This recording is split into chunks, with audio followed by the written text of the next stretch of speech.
त्यांची बाजू खऱ्या निष्ठावान कार्यकर्त्याच्या बाजूला आहे. ते काही एका नेत्यासोबत जोडलेले नाही आहे. आणि मला असं वाटतं का कुठल्याही पक्षातला कार्यकर्ता असू दे, तो काँग्रेस, बीजेपी, शिवसेना का कोणी असो, कार्यकर्त्यावर अन्याय होता कामा नये. आणि ह्या भूमिका प्रत्येक कार्यकर्त्यानं घेणं गरजेचं आहे.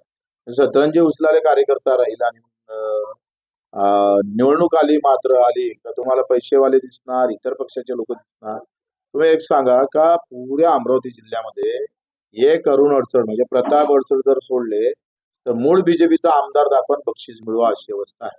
प्रवीण पोटे मूळ बीजेपीचे आहे. तुमचा दिवसा वरुडचा आमदार मूळ बीजेपीचा आहे. तुमचा अचलपूरचा आमदार मूळ बीजेपीचा आहे. तुमचा केवरराम काळे मूळ बीजेपीचा आहे.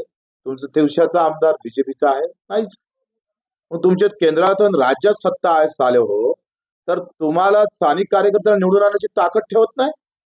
म्हणजे सत्तेतून तुम्हाला कार्यकर्त्याला काय द्यायचं आहे? पुन्हा सतरंजा उचलाच्या त्या काँग्रेसवाल्याच्या. म्हणजे अशा प्रकारच्या भूमिका भाजपा घेतोय. मी सांगतोय ना का जी भाजपची जी मस्ती आली ना, ती मस्ती आता कार्यकर्त्यालाच ठेचायला लागली आहे. म्हणजे कार्यकर्त्याला जेव्हा ठेचन ना, तेव्हा कार्यकर्ता भाजपाले अशा लोकांना नेत्याला ठेचल्याशिवाय राहणार नाही. ही वस्तुस्थिती आहे. हा अतिरेक आहे.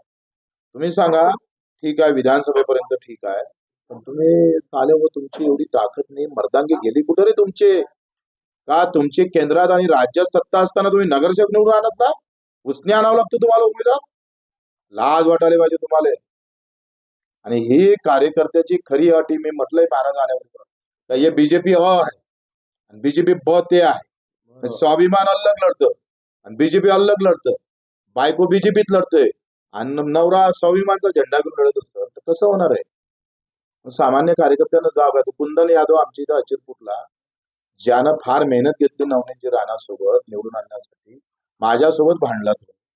त्याला त्या प्रभागात कुंदन यादव उभा राहिला, तिथं स्वाभिमानची सीट टाकली, कुंदन यादव पडला. म्हणजे स्वाभिमान वर्षित बीजेपी. ही चाललं काय नाही? एवढी लाचारी बीजेपीत आली का? एवढी लाचारी का आली ते समजायला पाहिजे. आणि म्हणून आम्ही अशा कार्यकर्त्यांसोबत राहू.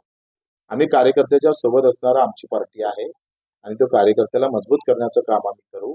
धर्माच्या नावावर तुम्ही कार्यकर्ता वाहून घेतला, त्यांनी धर्माचे झेंडे हाती घेऊन अंगावर गुन्हे दाखल करून घेतले. जेव्हा झेंडा द्यायच्या हाती आला सत्तेचा, तेव्हा मात्र तुम्ही तो झेंडा दुसऱ्याच्या हाती देत असाल, तर मी सांगतोय प्रभू रामचंद्राची शपथ आहे, तुम्हाला हे हजम होणार नाही. आप हरामी अगर करेंगे तो वहां के हरामी मधला जो राम आहे ना, तो तुमच्या छातीवर बसल, तो बसल्याशिवाय राहणार नाही. भाजपमधले जे दुर्लक्षित कार्यकर्ते यांना तुम्ही सोबत घेणार? बिलकुल, काय हरकत आहे? मी तर म्हणतोय कार्यकर्त्याचीच एक पक्ष असला पाहिजे आता. का अशा विविध पक्षातल्या कार्यकर्त्यावर जो अन्याय होतो त्याच्यासाठी तो कार्यकर्ता महार मेहनत करतो, बिचारा रात्रीचा दिवस करतोय. अरे जा रे आंध्री 100 याटो, आंध्री 100 माणसं तो तयार आहे, अंगावर गुन्हे दाखल करायसाठी तो तयार आहे.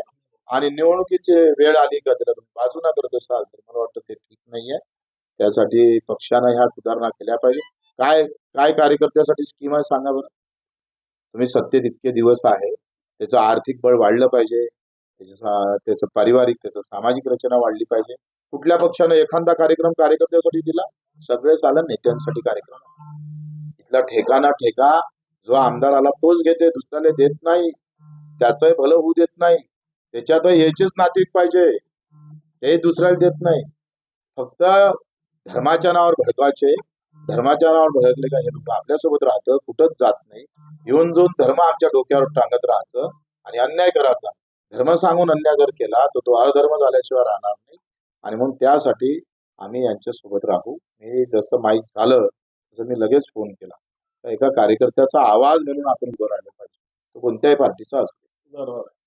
राज्यात जर पाहिलं तर अनेक ठिकाणी सर्वाधिक भाजपच्या इच्छुक उमेदवारांना फटका बसलेला आहे. अनेक ठिकाणी जर आपण नेत्यांच्या गाडीमागे संभाजीनगर आहे, जालना आहे, सगळ्याच ठिकाणी. म्हणजे एकतर ती बाई बिचारी, मला ते पाहिलं मी व्हिडिओ, ती म्हणे मी माझ्यावर 24 गुन्हे दाखल झाले. मग मी 5 वर्षापासून मी सगळं घरातून चालवत होतो सगळं, आणि हे सगळं चालवत असताना आता वेळेवर मला अर्ध्या रात्री, अरे तुम्ही अगोदर सांगा का नाही जमत बाबा तुझं. त्यानं झेंडे आणून ठेवले, त्यानं सगळे स्टिकर करून ठेवले, तुम्ही सांगताय आता तुमची तिकीट नाही आहे. वरतून तिकीट कापली, वरतून म्हणजे काय पाकिस्तानातून आली का? वरतून तिकीट कापली, लाज वाटत नाही तुम्हाला थोडं? पहिले सांगून द्या त्याला का नाही जमत रे बाबा तुझं, यावरनं नाही पुढच्या वेळेला देऊ. पार्टीसाठी 57 केसेस लावला नाही. माझी काँग्रेसही एका उमेदवाराला दिली. जो व्यक्ती नरेंद्र मोदींचा बॅनर जाळून राहिला राजकमल चौकावरून, त्यांना शिवीगाळ करून राहिला, त्याला माझी तिकीट दिलेली आहे.